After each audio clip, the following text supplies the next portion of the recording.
What's up, Grassroots World? I'm Chris Logan. And I'm Ernie Barber. And we are the Flagrant 2. Welcome. Today we got one of our special guests that's come through. He's a 3-time national champion at Randall University, 2-time Coach of the Year, and current OCU, Oklahoma City University, head coach in his second season, Mark Berokoff. What's up, Coach? What's up, Coach?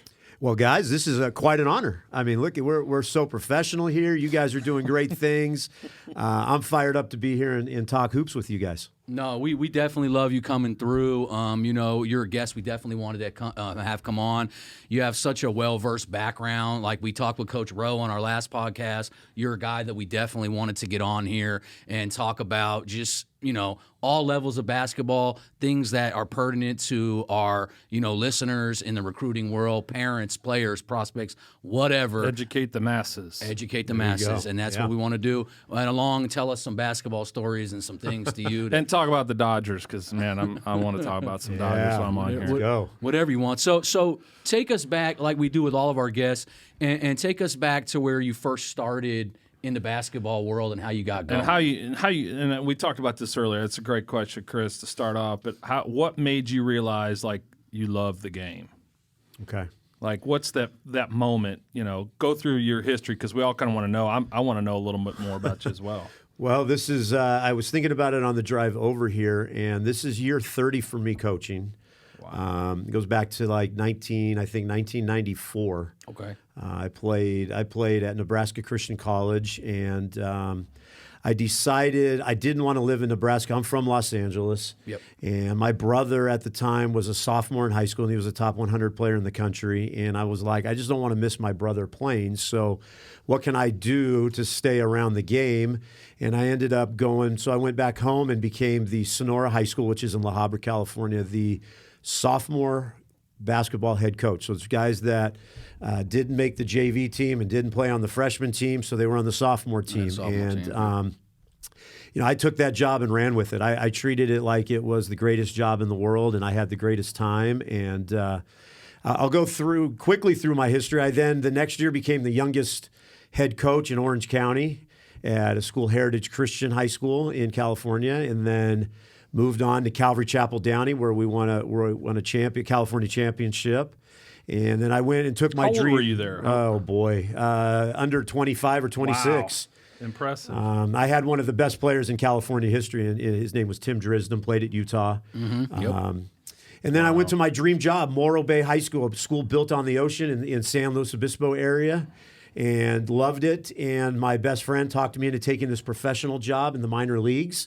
And I didn't say no, and I went, and we moved, and the league lasted less than a year. And off I was back going to California. I coached football for a year at my old high school. And then I somehow ended up in the panhandle of Oklahoma because my wife's aunt and uncle are farmers out there. Mm-hmm. And I coached at Rolla High School and was the athletic director, football coach, everything, you name it. And small town, what year Oklahoma. was that now? You guys, I don't know. 2007, 2006. Okay, so you jumped in the timeline. Take me back, because I'm a basketball junkie. Talk to me. So I want to hear about your time with LA Rockfish. Okay. Because I'm an AAU guy, like that. Okay. I lived in Vegas forever. I'm a West Coast guy too. So take me back to. Are you there when Andre Miller is there? Are you there when Austin Crocier, is he before you? Tell me about those guys. Some of those guys. So you did your research. So I came right after Andre and Austin. So the guy, my mentor is Dave Benezra, and Dave is the one that basically was Andre and Austin's coach. I got into Rockfish 94. And at the time, Los Angeles Rockfish was one of the top 5 programs in America. Oh, yeah. It was as big as you can get in terms of that time in the world when AAU was way different than it was now. Yeah. There was only 20 teams out there playing. Yeah, we talked about that. We've talked about that a few times. So what the Rockfish had was what they called was the Rockfish Spring League, and this is really where I got my love and learned how to coach. Mm-hmm. The Rockfish Spring League had you see Rick Isaacs on Twitter, the H Squad, Belmont Shore with Dinos. You had the Gottlieb's team in there. You had the Inland Empire team. You had the Rockfish in-house teams. And you had NBA players. Guys were flying in from all over the country to play in the spring league. And I sat there from 8 a.m. until 10 p.m. every single Saturday and Sunday and ran the score table, filled in when a coach didn't show up, had my own team. And what I did is I sat there at LA City College and I learned the game from all of these different coaches. And there were always D1 guys in the gym. And the thing that was the greatest about it was I was thrown into the fire as a young kid coaching in this league with all of these high-ranked players. Yeah. And when the night ended, we would clean up and then we'd go down to downtown LA and Chinatown down there, and we'd eat Chinese food and talk about what players we saw and what guys we liked. And it wasn't so much like, hey, you liked player A. Tell me why you liked him. Yeah. And I had to really learn and think the game. And that turned into... I coached at the ABCD camp with Sonny Vaccaro. Yep, I was going to get to that because that's the thing I want to hear about. I want to hear about Sonny the ABCD Vaccaro, camp. Yeah, I mean, so icon. but before I did that, Dave Benezer and Mark Mayamura had a recruiting service called Recruiting USA, and they were really one of the first people for ESPN to rank players. Yeah. And they paid for me to go on these trips, and I evaluated players, and they taught me what they liked, but they also just threw me out there and said, you're on court 3 and 4. You need to evaluate. Give me your rankings. You need to watch so-and-so. And they didn't tell me who these guys were or what they were ranked. And I would quickly have to learn how to evaluate players. And that night, they would quiz me. So you saw so-and-so. What did you think? Give me your reasons. Yeah. And it was never one of those things, well, we don't agree with you. Here's why we liked them. Here's why we didn't. And it taught me the game of basketball very quickly at a really high level, to how to evaluate. And then when you get thrown in to coach at ABCD camp, I mean that's for a young kid, that was a very intimidating thing. And it just happened to be the year of the famous Lenny Cook and LeBron showdown in the championship game. That's the best. That's the best of the best. My high school point guard was the point guard for Lenny Cook's team. Yeah. So I had this historical moment. I was there at center court watching it. My kid was playing in the game. Yeah. So that was long-winded, but for people, tell how good was Lenny Cook? I mean, I don't think people understand that don't maybe know that he was supposed to be, better than LeBron James at some point, Well, for a lot of the time leading up into that camp, there was not much talk of LeBron, and he was kind of this Lenny unnamed, was the guy, man. Lenny Cook was the guy. Yep. I mean, everybody wanted to watch Lenny Cook. He was a New York guy, and he was then there wasn't the internet and social media, so. Yeah. I always tell kids now, it's like when we played in these tournaments, all we would hear was these myths of hey, we're going to go against this guy, and he did this in this last tournament. Mm-hmm. We never saw a video of these guys. We were seeing it for firsthand. But ABCD had the best of the best, and it's intimidating when you're coaching there, and every single D1 in America, every head coach is sitting in the stands there at Fairleigh Dickinson looking at you. Oh, yeah. Don't make a mistake. Yeah, don't make a mistake. And I was a little overmatched in terms of how to deal with kids, because I had I had Robert Swift on. He was a Rockfish kid. Yeah. He was on our team, and he didn't play great, and it was a lot of pressure on me, and it kind of felt like I wish – it was just a tough deal, but man, I'll tell you, I was thrown into the fire, and it was the greatest experience ever, because people don't understand what ABCD and Nike camp were at that time. Oh, God. It was the cream of the crop. It wasn't all these other camps that were popping up all over the country. These were the two. It wasn't for money. It was to promote the best players in the country. End of story. Yeah, I mean that's takes me back to watching Hoop Dreams when I was growing up, and they go to those scenes where they're there, and Dick Vitale comes into the room and talks to them. No, and you got Juwan Howard and Chris Webber, the best players in the country. It's everybody in that one room, and they're just going at each other in front of it. It was a war between the two, Nike and Adidas. Yes. It was who brought in the best players, and then who brought in the biggest NBA names who were going to be the NBA guys, and it was just. And that's why things are so different for me. It's crazy for me to say at 49, I saw what it used to be and people will never know how good it was. Yeah. But it was definitely, you were either Nike or Adidas. There was no in between. And if you were Adidas, you repped Adidas and you were all in. If you were Nike and you didn't really see each other, and everybody it was all about bragging rights, and it was incredible basketball at the time. So you also even coached your own brother, right? You coached him when he was at the Rockfish. Is that correct? Yeah. So going into his senior year, his team was the one that really. I mean, Rockfish was very well known, but his team is what put Rockfish on the map. I think on that team, 11 out of the 12 went high major, and one kid played at a high major junior college. That's a team that had like Shantae Leggins on it? Shantae, Nick Okay. Vanderlaan, Bradley Jackson. Okay. I mean, So they're was loaded. They're loaded. Loaded. We got to the Final Four of the Adidas Big Time, and we lost to the DC Assault, and I want to say it was Keith Bogans or DeMar Johnson hit a shot falling down at the free throw line to beat us. And the game before, we beat a New York team, and it's one of the games people talk about in the history of AAU basketball. It was one of those, if you were there. But yes, I got to sit on the bench with Dave. Dave was the head coach. Josh Oppenheimer was the assistant, who is now with the Milwaukee Bucks. Okay. So for a young guy like me, newly married, sitting there on the bench, just soaking all this up in, with the gyms are packed and loud, and these kids are all. See, it goes back to then. If you got a low major offer, it was a big deal. Yes. Yeah. If you were a mid major, you were a stud. If you were a high major, you were an NBA guy. So back then, it was like there were these low to mid, the highs out there, and it was the quality of basketball was so different now. Yeah. And it was just for me to sit there and listen to this stuff, and then to give input when they asked. You can't get that anywhere else, and I was very, very lucky to be able to do that. Okay, and then that's what takes you from there. You then come to Oklahoma, right? And that's when you start getting into. What did you say when you got here? That's what you first started doing. Was that you went to? You had obviously some JUCO coaching too before that, right? So yeah, I can't remember the year I left Rockfish, but I ended up actually going from the Rockfish to starting another AAU team with my buddy named Tom Mott. We started the One Dream team, and it was basically we brought in kids from all over the world. Okay. And I think we probably changed the AAU game because, of the address situation. But we had all these kids from Senegal and Angola and France, and we played in these events. So, but that's when I left and started really getting into coaching. I was coaching at Calvary, Downey at the time, and then Morro Bay. Okay. And that's kind of when then I made the next step and moved on from that part of it now. And then you end up at Randall. And so can you talk about your time there? I know you were very successful when there. So before Randall, I was going to ask about before Randall. So I went from being in the panhandle of Oklahoma. I went and worked. I was at Louisiana Tech. Yep. And then I went to Hill College, okay, which is junior college. Yep, and then I went to Texas State. Okay. And that's how I ended up at the time it was Hillsdale Baptist, but yes, ended up being Randall. But I had a great time at Randall. It allowed me to be a head coach at the college level. It was a small college basketball, but I was able to be a head coach. I remember when it was Hilldale as well. Yeah, and I took over a program that had been really good, but had really been struggling in the basketball program.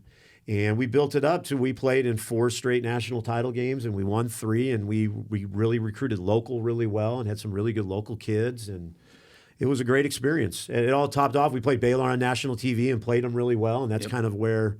That's when we won our 3rd title, and that's where people kind of saw who we were and what we were doing. And I loved my time at Randall. No, yeah, I was gonna say that was during. So Hilldale was like mid 2000s, late 2000s. I want to say in 2016 was the last year of Hillsdale, and then 2017 we changed over to Randall. Okay, and that's when you pretty much won the 3 in a row, there, right? Yeah, right I won one with Hillsdale. I won one with the very first year with Randall, so it was kind of cool to go out that way. But yeah.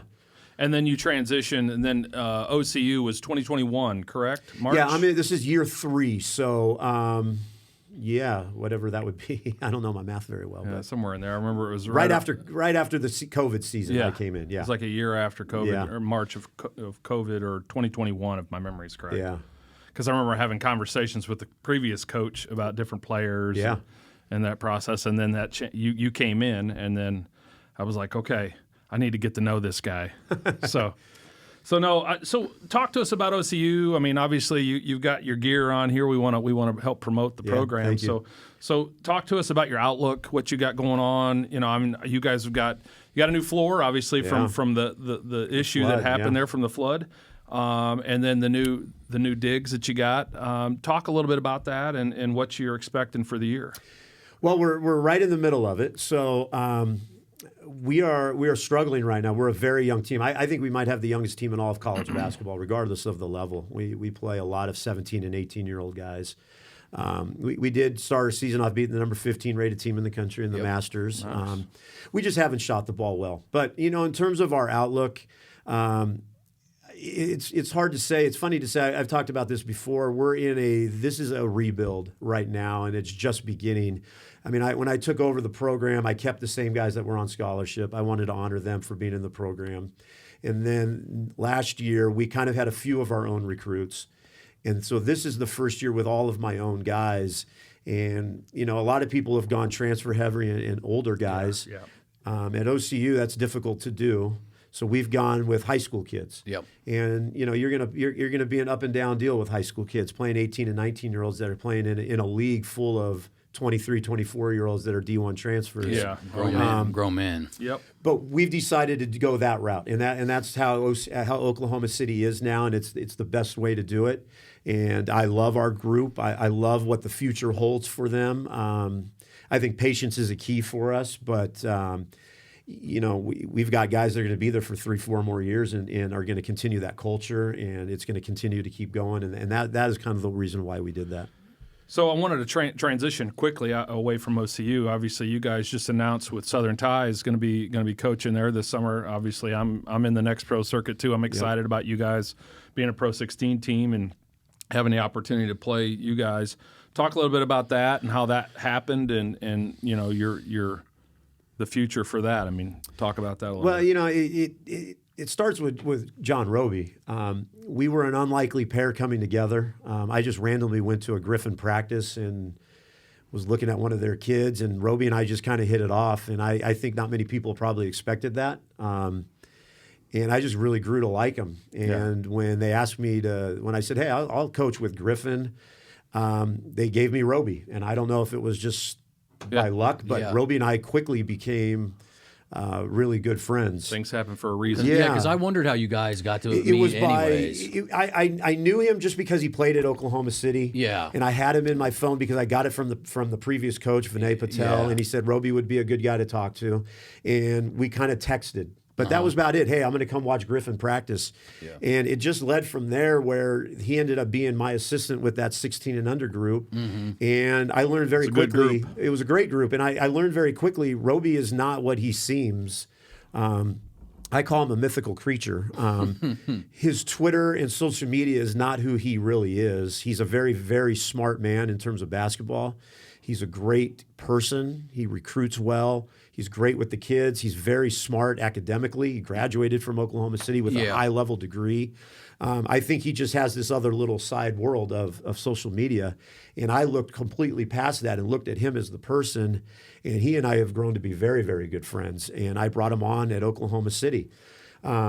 He and I made the decision together to go move from Griffin to do the Tulsa Hawks, which I thought was a great move. And I said, Roby, wherever you go, I'm going to go. Mm-hmm.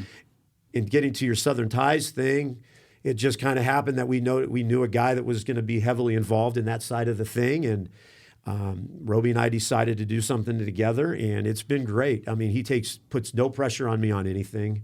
I let him handle a lot of what's going on. He put together a very cool staff of guys that really care about kids. Yeah. And that's why I think a lot of stuff gets mixed in when you do these teams. I think for us, it's about helping the kids, and that's what it's always been. Otherwise, I coach enough. I mean, I'm going on 50.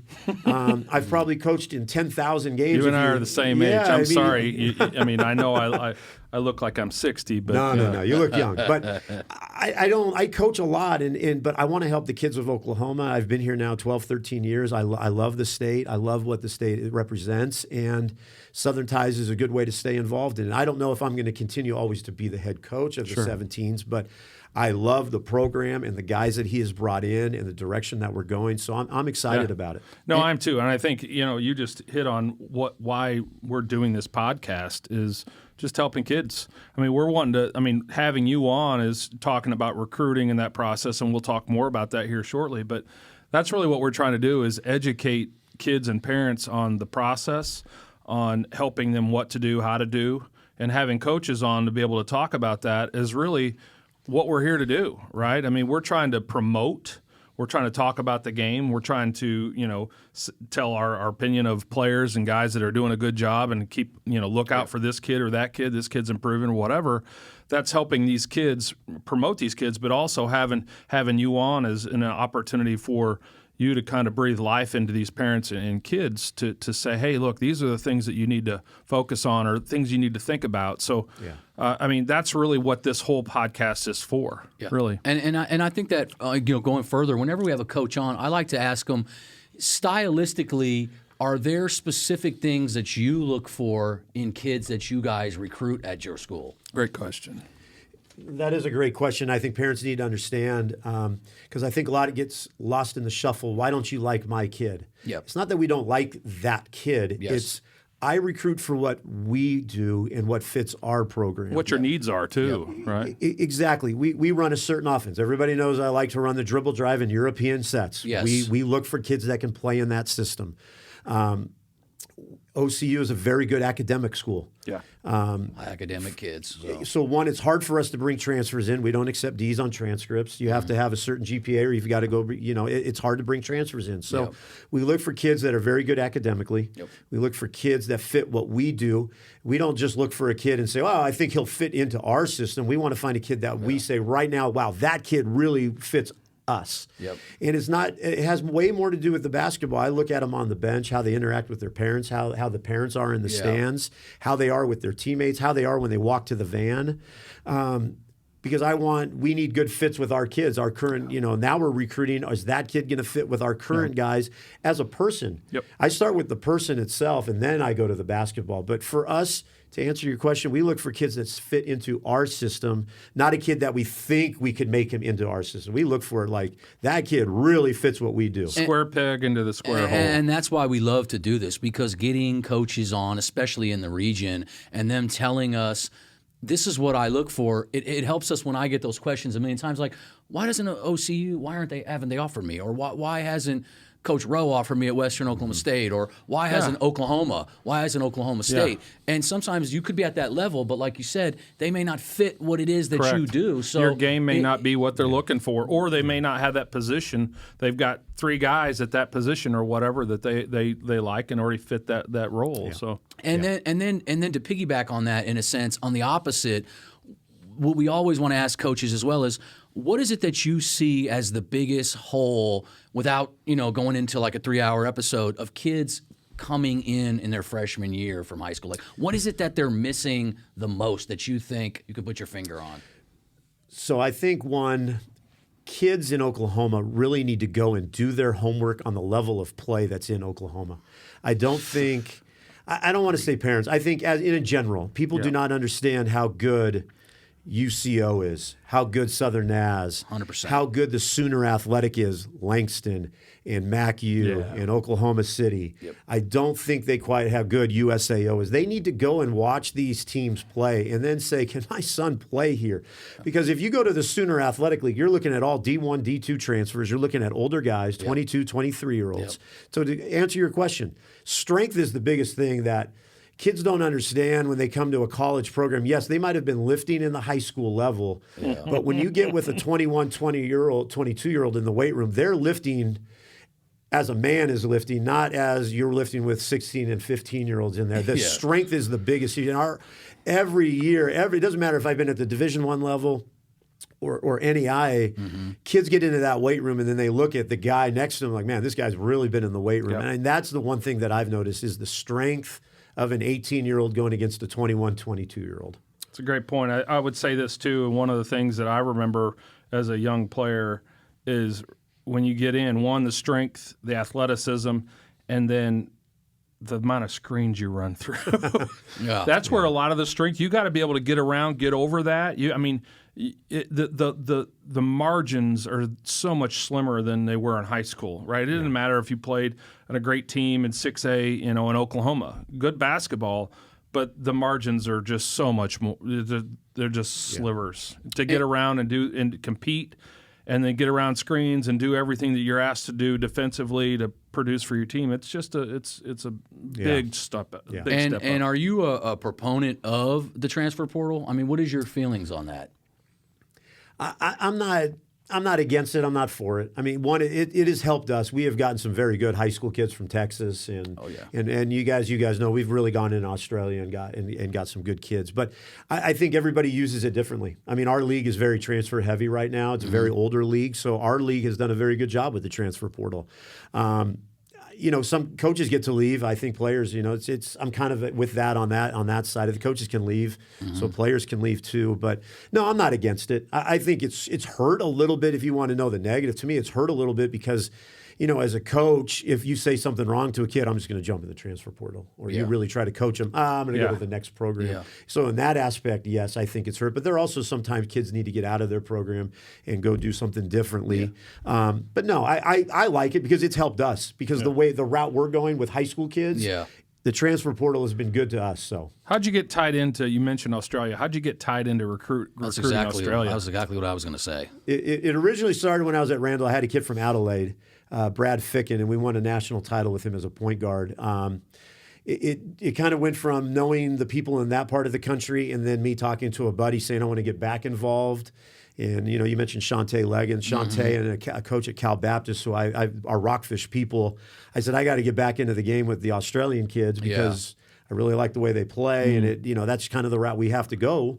So I just got put in some contacts with people, and it's the right people. The Center of Excellence out there is where we got our big kid. And, we've got one, and if Australians like it, they want to stay. And then we've got 3 more after that, and we're going after another kid right now, another 6'7" kid out there. So on top of that, you mentioned the style of play. I want to come back to that a little bit. How did you kind of develop? And I know that the game has evolved into, being played differently, more spread out and open.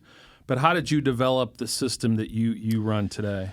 So when we were at Randall, we never had bigs. And we always struggled against teams. And Matt Mossman, I give him a lot of credit. The assistant at UCL was my assistant at the time. And we started watching Memphis play when Calipari was there. And he said, I think this would be a really good offense. And that's why we were very successful. I mean, every year at Randall, we beat a D2. We lost at a buzzer to a D1 because we would spread people out. And then I took the dribble drive, and I don't watch much NBA. I watch a lot of European basketball. And I just kind of figured out sets to run within that, some quick hitters. And it's really because I've never had a big before. And that's why we ran the dribble drive. And it just got teams spread out. And when you play the bigger schools, they've got these big guys, and now they have to go out and guard a 6'3". And I mean off the bounce. I mean the game is a lot of 5 out now, and even Princeton style 4 out, one at the top. I mean, it's transitioned to that, but I like that type of basketball. Like to me, that's the fluid, fun stuff. To me, when you're as a fan watching it, I like it. So you definitely get to show off. Well, let me throw this out at you. So when we're at Randall, I want to give you some accolades of a kid. I want to see if you know who he is. So at Randall, this kid played in 4 straight national title games, 3-time national champion, 3-time national player of the year, 3-time region player of the year, 3-time first-team All-American, and had 30 on Baylor. He's a local kid. Can you name him? I'm probably not going to be able to name her off the top. Okay. Just 'cause. So So you ask about the offense. The offense was perfect for him. I think in terms of levels, why don't we hear more about Trey Sneed from Edmond Memorial? Edmond Memorial, that right there, if you don't tell me the level, Trey Sneed is maybe the most successful college basketball player in the last 20 years in Oklahoma. Why people don't talk about it. Why do we not talk about Trey Sneed more? The kid has the honors he had at Randall were spectacular. Yeah. And I never hear his name mentioned. I think if you go back and look at the honors that he had, sure, he didn't play at Oklahoma. He didn't play at Oklahoma State. 3-time national player of the year. Yeah. I mean, 3-time first-team All-American, 4 national title games, and 3 times he was a national champion. I think Trey Sneed should be talked about more about the history of Oklahoma basketball. Well, that hits on some of the stuff we've talked about, me and him, and another reason why we did this is we feel like if you're not at a high major school and on ESPN, it's almost like your prime is in high school, and then you go off. You're overlooked after you get that. overlooked. It's like you said, you go to a JUCO, NAIA, even D2s, D3s. It's like the kid disappeared. So I mean, even you asking that, it's like for me, I have to think, but I also have 20,000 kids in my head right now. I threw you guys a really tough question. No, but that's a great point. No, it's a great point because it's exactly what we've talked about on here, and why we want to kind of try to highlight small college basketball. Of course, we're going to hit on the big D1 schools, but those guys need to get their flowers because I feel like they got them when they were in high school. Yeah. And then they where are they kind at of just now? What are they doing? How are they So developed? that goes back to what you guys are doing, and I think why you guys are doing such a good job is not every kid is going to be a Division I basketball Correct. player, and I am okay with parents when they begin this process wanting their kid to be. We all want our child to be the best they can be, but not every kid is going to be a Division I basketball player. But that's why I'm saying Oklahoma, in our surrounding area. For small college basketball, D2, NAIA is incredible, and it is as good as low major D1 basketball, and I think that's what gets lost in the shuffle. UCO right now could probably go beat a lot of low majors right now.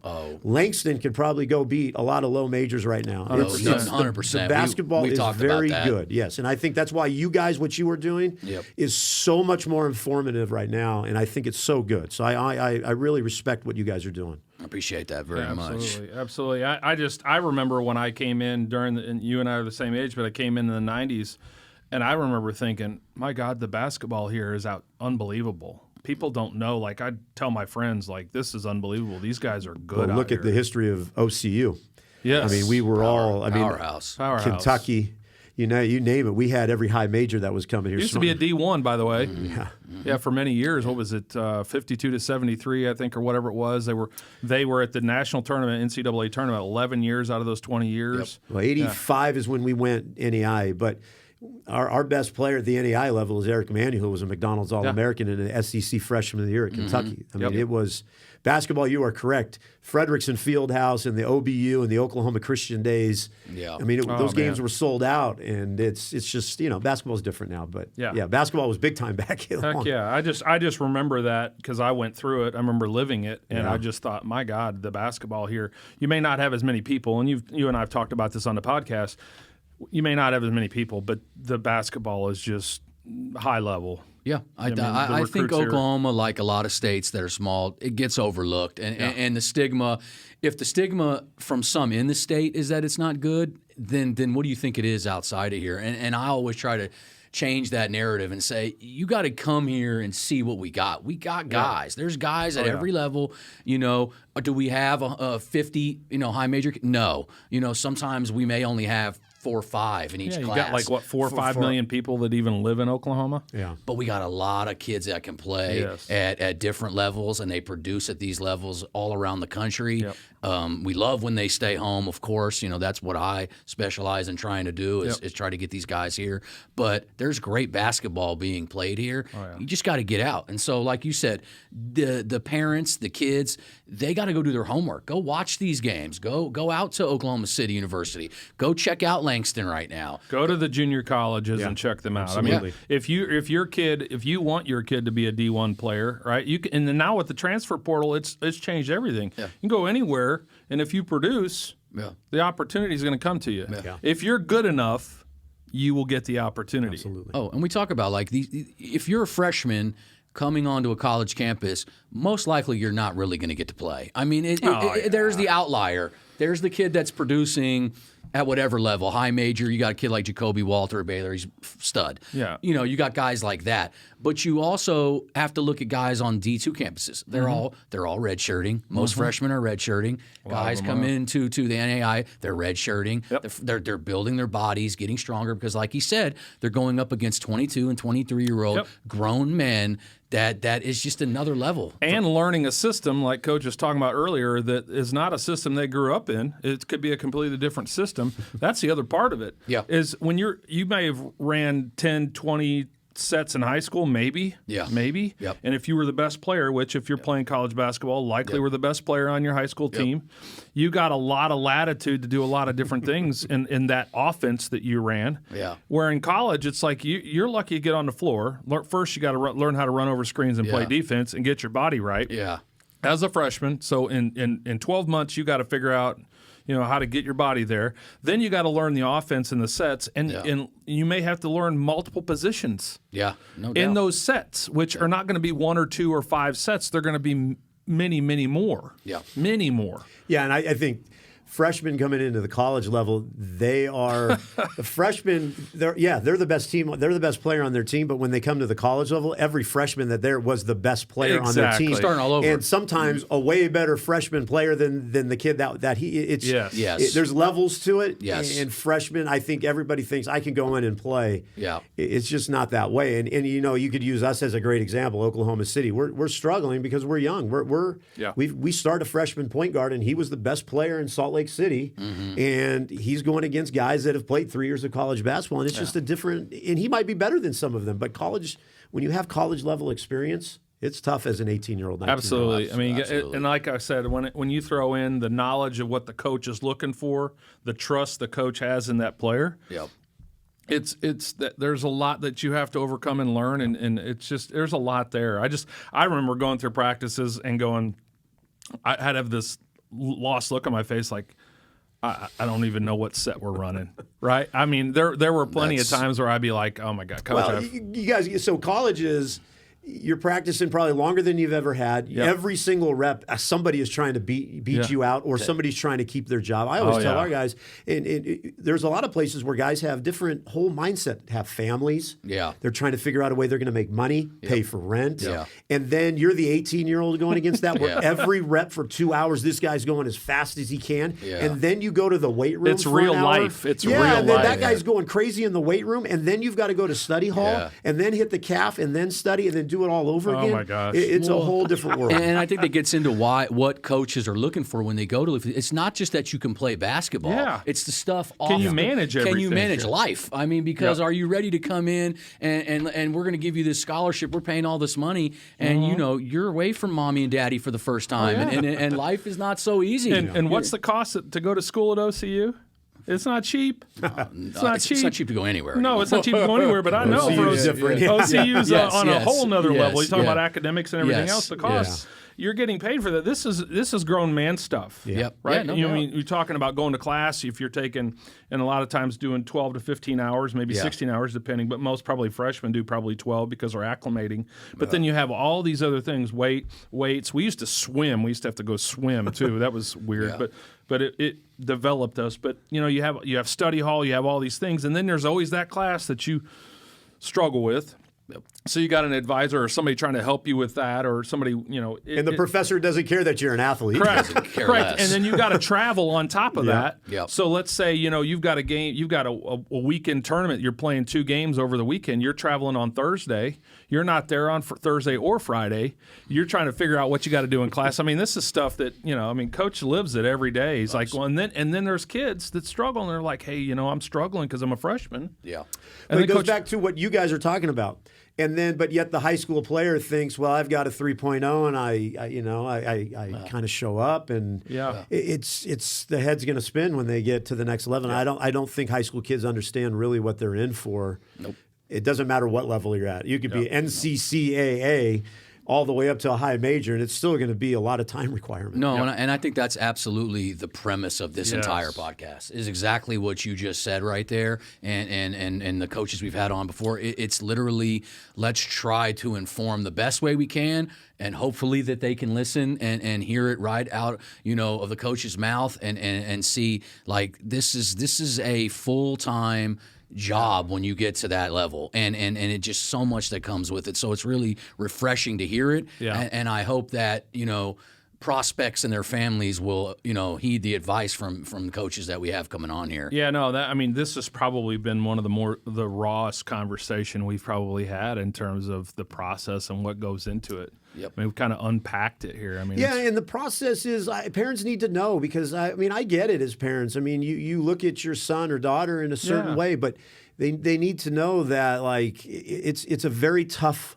game, and coaches' jobs are on the line. It's easy for you guys to say, hey, why aren't you recruiting so and so? But if they don't fit, or it's not our style of kid. It's like our jobs are depending on these kids coming into our program and being successful. So we're not taking the recruiting lightly. We are just going after kids that really fit us and fit me as the coach in our program. So it has nothing to do that we don't like the kid. There's a lot of kids that we like that are really good players that you guys might tell us about, and we go watch him. Wow, he's really good. Like, it just doesn't fit us. Yeah, and there's nothing wrong with that. I think that's where parents lose sight of it. It's not personal. No, that's definitely a big part of this thing. You know, even from a scout's perspective, and you talk to you got guys that I'm like, I love this kid. I know they've got to want this kid, but I just know that I can lead them to the kid. They might love his game, but he just doesn't fit what they. So then it's like that's why it's great building relationships and having coaches come on and talk about their specific skill sets that they like. For anybody that does what I do, I know, like, okay, this is what Coach Berokoff likes. Yes. Let me not send this kid to him, but maybe this kid he might like. That's a great point. And kids that are listening to this, hey, these are the things that Coach likes. If you want to play for OCU, these are the things that Coach is looking for. You might want to think about that skill set what's required of that your skill set to play with OCU. It's a great point. No. I've got one of the questions I had written down here in talking about the recruiting process. What's the biggest challenge that you have? What do you like about the recruiting process, and then what do you maybe not like so much about the recruiting process? Because that's a loaded question. That's a loaded question. You know, when I first started doing this, kids love to talk on the phone, and now it's like if you call them and they'll text you right back. What's up, Coach? Yeah, you can which answer. is fine. It makes an easy night for me that we're just texting. Kids are really driven by social media, and that's why I luckily Garrett White and Eli Burke and Roby and all these guys are really good at social media stuff because I'm not. But kids really are driven by social media, which kind of drives me crazy. Recruiting is a challenge because every kid has got their own feeling of what they want to do and what they are, what they see themselves as. And it's like when you get a home run, you know it. When you really have to work for a kid and sell. For me, Oklahoma City, if you want to come get great academics and get a great diploma, OCU is the spot. If you want to go play for a program, the most historical program, maybe in Oklahoma. It is in Oklahoma. There's no doubt. But some kids don't really. The history is the history. You know, like what is going on now. Yeah, that's the challenge. Kids, the challenge for NEI coaches is they all want to be D1, and you know you jump on kids early and kind of hold on, and then if D1s come in, not. But every kid right now is waiting for that D1 scholarship. So for us, we don't really get out early unless we have a really good relationship with the kid, because we're waiting for that D1 not to call or that D2 to kind of be lukewarm on them, and then we come in. And we've been very lucky. Avery Jackson probably is going to end up being, if he goes, it might be the all-time leading scorer in Oklahoma City history. But we were his first offer, and he wanted our law school. He was a very easy one to get. I was going to say you got a law school there too, and we talked about him with Roby because that's a kid that I watched play in high school. Yeah, I mean everybody Stud. loved him, and we offered him, and I didn't think anything of it. I just for me, I always want to be the first. Yeah, and it just kind of developed into he was a great kid, fit us perfectly. Mom and dad were great, but those are the lucky ones. You know, for recruiting, what do I not like is just the constant working at it. It's our job, but it's like, man, come on, I'm the coolest guy ever. And every coach, any coach you have, you should like me. Every coach that's sitting here is going to think they're the coolest guy, but that's the top. I mean, it's like it's a 24/7 thing with recruiting right now.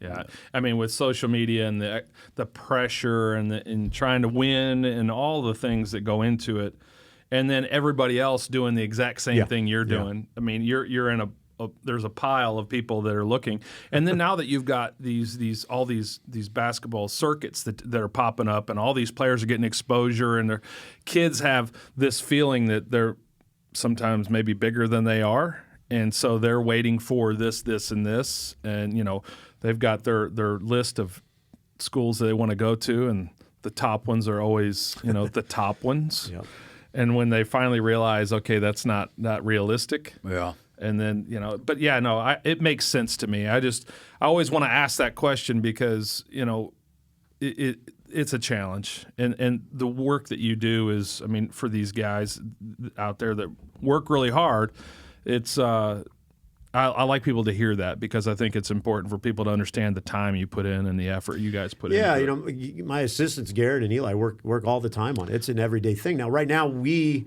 will only have one opening spot on our roster for next year. I mean, we lose one senior. The rest are all freshmen and sophomores. So if you want to know, very raw and honest, Oklahoma City is being very, very patient. We're not really getting out right now because we only have one scholarship. Yeah. But that's the only reason. It's not that we're not wanting to get out. Yeah. But you're right. I mean, it's a challenge, and it's a fun challenge because when you find the right kids that are really that you really build vibe with and build relationships with, that's the hardest part. Is what's the biggest challenge is you find a kid you really like, and then they tell you, hey, we're going to go.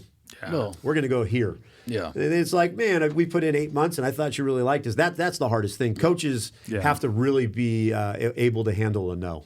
So. Yeah. And everything is a numbers game. In recruitment, I mean, like you just said, you only have one spot. So it's like, you might like 10 kids, but there's nothing he can do. So always in recruiting, it's a numbers game. It's how many scholarships do I have? How many do I not? How many roster spots are going to be available? And then I'm going to go to the transfer portal. We talked about, are we going to go to the high school? So it's just a numbers game. And you guys would not know, and I bet every coach that sit here would say the number of emails we get from kids talking about how they are this, that, and the other, and then you watch their film, and it's an everyday. I mean, we probably get 30, 40 emails a day, and I bet the bigger schools get even more. So, but I know. It's an interesting game now that we're in here in 2023. I get my fair share of. I bet. Come on, No, I can't. Haven't you got me to a Power 5 yet? I'm like, okay. Exactly. This is what I say when they say that. I say, are you nationally ranked in the top 100? They go, no. I go, then probably not Power 5 right now. It's just being honest. If you're not a 4 or 5 star, you're not getting a Power 5. In this recruiting climate. Yeah. Especially for high school kids. For high school kids. Yeah. That's what we're mainly talking about. But yes, that's just the way it is. If you're producing at another level, you might have an opportunity if you're really producing. But you're right. Out of high school, the body's not right. You haven't. It's what I always tell them is now more than ever, it's the long game. And some kids need to do the post-grad and get an extra year development, the body, not waste a year of eligibility. Some may need JUCO where they can get on the floor a little earlier because we're not playing against 4-year guys, and maybe they can develop that way. I mean, everybody's situation is different, but that's like you said from the beginning. You got to do your homework. You got to go out and see these teams and really see. And be realistic. Are you good enough to go to maybe this school or that school? I mean, that's the hardest part for a parent, especially, is to admit that maybe your child just isn't good enough, and for that level. But that's part of the nature of the beast, I'm going to go ahead and cut off real quick. I'm going to go to, we're going to talk quick on sponsor here, but I want to give a shout out to Nate Logan of Logan Elite Basketball, training out of Destiny Christian High School in Del City, Oklahoma.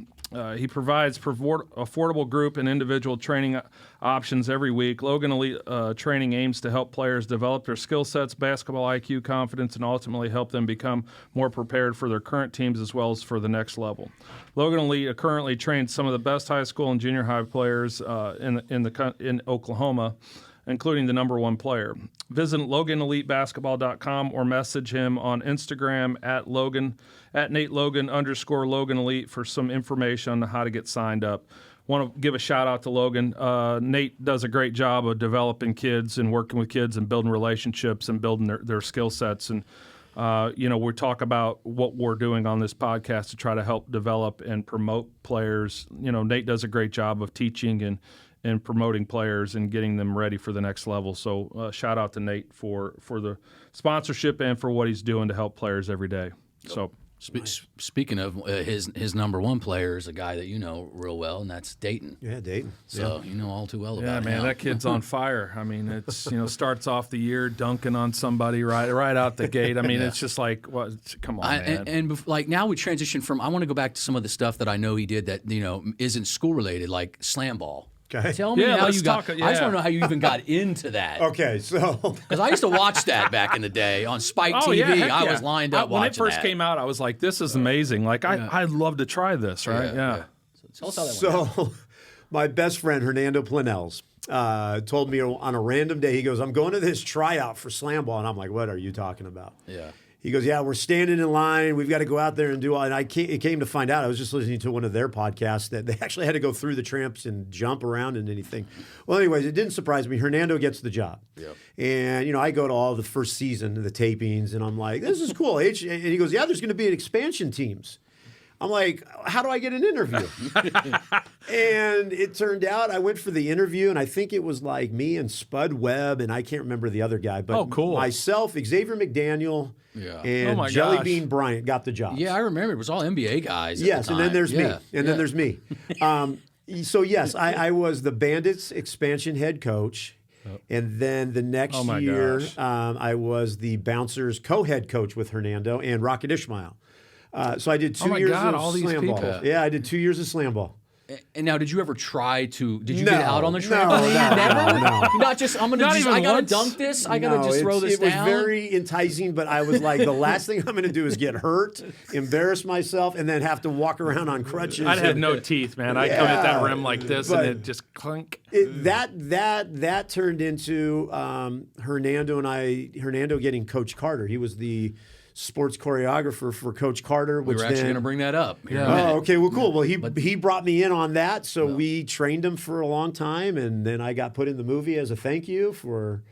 That's kind of slam ball. Kind of did that. And what did that entail? Like, were you working directly with the actors? So a year before the movie even started, Hernando and I were at Hollywood High School, and we had all of these people come for tryouts. Yeah. So we put them through basketball drills. Now you can imagine there were a lot of actors. Oh, yeah. And a lot of non-basketball players. Yes. But we narrowed it down to whatever this certain group was, and then we transitioned to another tryout for another thing. And that's kind of how we picked all the teams. Mm-hmm. And then Hernando went and did his thing, and I kind of put them through some of the plays. So some of the plays they run, I think, are Hernando and our plays. But when it was kind of at that point, Hernando was like, why don't you just put him in the movie? Yeah. And so I got into the movie. So I was on the team in the very first scene, and then the team that beat Coach Carter in the playoffs. And originally I was supposed to have a speaking part, but I didn't have my guild card, so I couldn't do that. Yep. So I was the assistant coach, and it was a great experience. So did you get to meet Samuel L. Jackson? I met him and Channing Tatum and all those my God. guys, Yeah, and Coach Carter. of Ken the Carter was a slam ball coach. Yeah. So Yeah. I knew Ken really well. It was a cool deal. One of I the mean, it was, most well-rounded coaches you'll ever meet. Slam ball coaching, I college mean, I coaching, said it. I told- I said- AAU okay. coaching, I'm high going to give you school another coaching, one. football. That's what I Let's said. give you another one. Take us through. Hernando and I went into the studios and tried out to be the coaches for Extreme Dodgeball on the Game Show Network. That's a hidden one that not many people know about. And Hernando and I walked out of there with the job, and we trained like these MTV guys. We went to Hollywood and watched dodgeball leagues and picked these players. So that's just another thing. I did that for 2 We need years. to have more drinks over this and have these conversations, man. I want to unpack a little bit. We don't have enough time. That's a whole extra show on its own Yeah, right there. yeah. But And then I love it. became a regular on these podcasts for Slam Ball during the Slam Ball season that's currently going. Yeah, it's back now. So I did that every week, and it's been, there's a lot more than me than just basketball. Oh my God! love that, Speaking of, and I talked about this just at the beginning. You're a big Dodgers fan, so I might hug you later because I'm a huge Dodgers fan. Talk about, obviously you grew up in L.A. Yep. and obviously that's your background for being a Dodgers fan. But you and I are the same age, so I think we probably could talk about Dodgers all day long, and we'll keep it to basketball. But talk about how you became a Dodgers fan. I want to understand that a little bit, just briefly. Growing up in Whittier, which is a suburb of Los Angeles, I mean, there was only one way to go in my family. It was you were either a Laker fan or you weren't, or you're a Dodger fan. And I was a Dodger fan from the moment I was born, and a Laker fan and a Rams fan, and you name it. But the Dodgers were. I would listen to Vince Scully with the radio underneath my pillow, and the '81 team, and all the way through. And I think I've got a picture on my phone from when Beat the Yankees, like in '78 or '79, maybe even earlier. I was like 4 or 5 going to a Dodger game with my parents. Yeah. It's just kind of transitioned into I watch every game. I don't think I did miss a game this year, either radio or TV, I think for 7 years in a row. I was going to say, you're like the biggest Dodger fan I know. Like, I follow you. I've followed you for years on social media, and when you talk about the Dodgers, I'm always like, man, I got to meet this guy, because this guy is like a true Dodgers fan. I don't miss radio or TV. And then I did some things in China for a basketball thing, like for 4 summers. And I never missed a game while I was over there. And that was like getting up at weird times of the night. Yeah, you're in the middle of the night. night. I mean, I just don't games. miss. And I love it. We've got like a thing at the Oklahoma City Dodgers. And my daughter, what really has really made it blossom is my daughter is a vet student at Oklahoma State. Okay. And she wasn't into sports, but for some reason she got into the Dodgers. Yeah. And, that's awesome. And it became something where my daughter and I would go down and watch the Drillers play, which is the Dodgers AA team. Yeah. And we would go spend the night at the hotel, and we'd go out to dinner and do a dad-daughter date, and then go to the Dodgers. And then she fell in love with the Oklahoma City Dodgers, and then she loved Justin Turner. Yep. And it kind of brought my daughter and I together, so which cool. brought my wife in, who doesn't really like sports. So she's a big Dodger fan now. And it's just kind of turned into this thing of now it's like going on 7 or 8 years. And it's like That's my wife special. knows when the spring training hits, I've lost my husband and I'm going to be watching Dodger baseball. But that's Become a kinda- family thing. That's so cool. Yeah. That's a cool story. And this is off the subject of that, but this is back to the basketball stuff from the West Coast, because I'm just a historian of everything, and these are guys I love to follow on social media. You mentioned him earlier, like Richard Isaacs and Dinos. Do you have any like stories about those guys? That I mean, I'm sure you have many that we could talk about on here. But I just love follow. I've always followed Richard Isaacs because I know him from back when I was a kid, even living out in Vegas. Like you know. He was like the godfather of basketball in Vegas, and you know, Dinos is with Belmont Shore and all those things. So I just wanted to hear maybe some quick, something. The great thing about them is they're just characters. Yes. I mean, I talk to Rick all the time on the phone, and and he keeps me updated on what's going on in his life. And Dinos and I still have a good relationship. What helps me with West Coast is my brother is one of the best coaches in Southern California. Yeah. And he just lost in the Division II state championship game, and he's got a bunch of D1 guys. So I know the LA scene still. So I talked to Dinos quite a bit. And I mean, I've known Dinos 1994. And Coach Isaacs, when he brought the H squad in, and no one knew these dudes, and he had NBA guys. And I mean, he coached like you've never seen. I mean, it was like a war when the ball went up. He was he was a great basketball player. And he'll tell you the story that Abe Lemons actually recruited him to OCU. So kind of weird how that all worked, but they're just good dudes that really, I grew up in this crazy LA world of AAU basketball, and Dave Benezra and Gottlieb and the inland teams and SCA, Southern Cal with Pat Barrett, and then you had the Pump brothers, David and Dana. I mean, that's who I grew up becoming a coach, was around all these guys. So. Wow. Just saw Gottlieb the other day at the Oklahoma State the game. history Sitting of right with me. AAU. I mean, it's like we could just sit here and just pump you for all that. Oh, and that's the stuff that I could cool. sit there all day. I love hearing about those guys and some of their stories. Wow. And, I mean, Richard Isaac's son, Pop, is doing great at Texas Tech right now. He's a stud. So if you haven't seen him, you need to check him out. He can really play. So I love all the stuff from back then, and that the AAU days when it was like.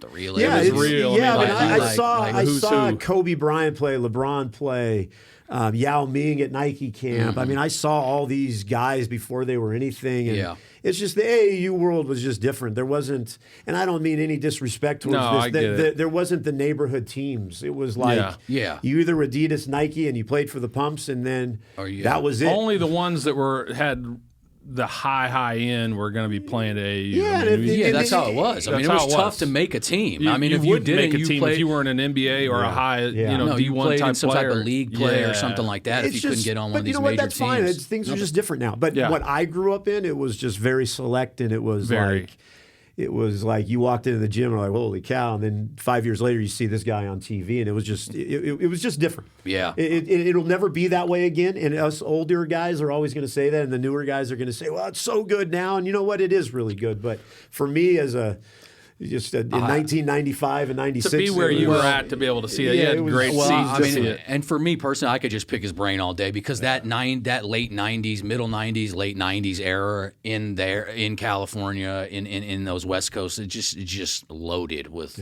top notch guys. I grew up in the 90s basketball, but I just remember coming into the early 2000s. That period of time through the late 90s and early 2000s was so much fun. Yep. The game was already changing, and obviously Jordan came in, made his impact, and then And One came in and really started to blow up on ESPN, and then you started seeing all these. The game started to change at that point. So I mean, if you can go back in 1991, I played in Slam and Jam, which was like the all-in say-all, which was at Compton College and Dominguez High School for Izzy Washington, and that's kind of where I got at least my first taste of it, which was at that time it was the Long Beach Open at the Long Beach State, and that was like always my dream. And I got to play for my team was sponsored by Wilson Jets, so we played in that, and that's kind of where I got my first taste of it. But I mean, that was like 89, 90, 91. Yeah. I mean, that was that was really different then. Yeah, no, that's great, man. Well, Coach, every time we have people on the show, we go through and do a shot clock, right? Okay. And we ask quick questions to kind of get through, and they're just quick. Don't overthink it. Just answer, and then we'll chat about it a little bit. But I guess we'll go ahead and start the shot clock. So. Favorite team in college that you coached thus far? What year of all the coaching that you've done? What was your favorite year that you've coached? 2016 Rando was my first national championship. Very good. What year did you become a Dodgers fan? Birth, 1974. What do you love most about being a coach at OCU? I love the university and the people and how well known it is for the academics. You mentioned this earlier. How old were you when you first became a coach? Oh, geez, 21, Wow. 19, I don't know. Young, man. That's history right there. Favorite thing about recruiting? The relationships you've developed with people. Excellent. And we ask this question every time on the shot clock is, who's the GOAT? Michael Jordan. Man, I think we're like 3 for this 3 dude, right now. this dude. I'm not a hugger, but I might hug this dude afterwards. He loves the Dodgers. He's got all this background. We're the same age. We're 3 for 3 on that, but I'm about to change that up soon because I'm going to bring some guys through. Oh, it's going to be Some LeBron, younger right? guys. Some younger guys. It's going to be LeBron or it's going to be Jordan. I mean, Kobe would be the one that you could You hear. might get one. You might get one. I mean, I love Kobe, but it's Jordan. You want to hear a Kobe story? Yes. Yeah, let's hear My it. Of wife, course. so Kobe gets drafted. The Long Beach Pyramid was when they ran the pro league. Yes. Yeah. My wife and I got there like at 10 a.m. We watched through all of these free agent games. Yeah. Front row, Kobe Bryant. We knew he was going to play. We watched Kobe Bryant play in his very first ever summer league game with the Lakers. My wife and I sat there front row at the Long Beach State Pillars. We sat there for hours waiting, and we saw him play. I similarly saw Kobe play in the summer league as well, but that's when I lived in Las Vegas during that time. So it wasn't his first game though.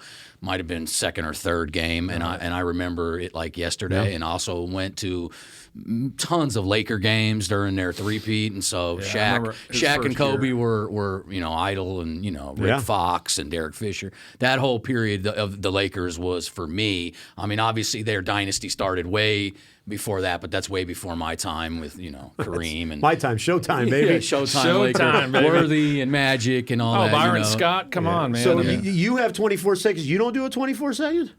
No. Disappointed. All right, cool. That's it. Just that really was more like 40-second shot clock. We gave a little extra. We gave a little extra. We gave a little shot extra. clock expired. No, we usually do it like that and just let them go. But yeah, I feel like cutting him off right at the 30-second. But we want the guests to get the answers out there. So any last thing, Coach, and we'll be wrapping up, but any last thing that you want to say or shout out to OCU or what you're doing? We want to give you the floor. This has been great. The conversation's been fantastic. We got to have you on again because there's so much more that we can ask, and we could sit here for hours, I think. Yeah. But we definitely want to. I'll just go ahead and say we want you back on, so hopefully you'll come back and see us. So anything else in terms of what you're doing at OCU? Anything you want to shout out? Anything you want to do before we jump off here? No, I mean, I think for me is I appreciate what you guys are doing. I mean, I don't want to talk about me. I want to talk about what you guys are doing for the state.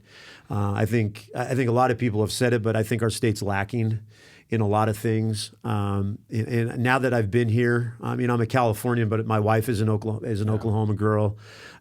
You guys need to continue on what you're doing, and it's not easy. I know you guys get a lot of flack on some things, but continue on what you're doing, because the bottom line is we want to all help the kids, and we all want to see Oklahoma succeed. And I think by doing this stuff and bringing on other coaches from different backgrounds and different programs, I think this is really good. And I think right now our state is really good with basketball. I'm really looking forward to the Tournament of Champions. And, we are too. And, Dylan Warlick and Dayton are two kids that I love to death. I talk to them all the time. I'm excited for them, and I know a lot of people want to see that tournament. But just keep doing what you guys are doing. I think you guys are doing a great job, and I respect what you're doing. I follow you guys. I listen to all of your stuff. And, Thank you. No, we really appreciate that for sure. I mean, that's what this takes is getting guys like yourself, like you said, different backgrounds, and just building this big thing for the state. And more importantly, like we talked about, I even texted you, just for the kids, like just getting Promote 'em. Promotion and information out there where it needs to be from the right guys. And that's just really what this whole concept of this was when we came up with this. And we just want to really thank you for coming on and telling us your story. Appreciate it. But with that, man, thank you, Oklahoma. We appreciate you guys. And we're out. Peace.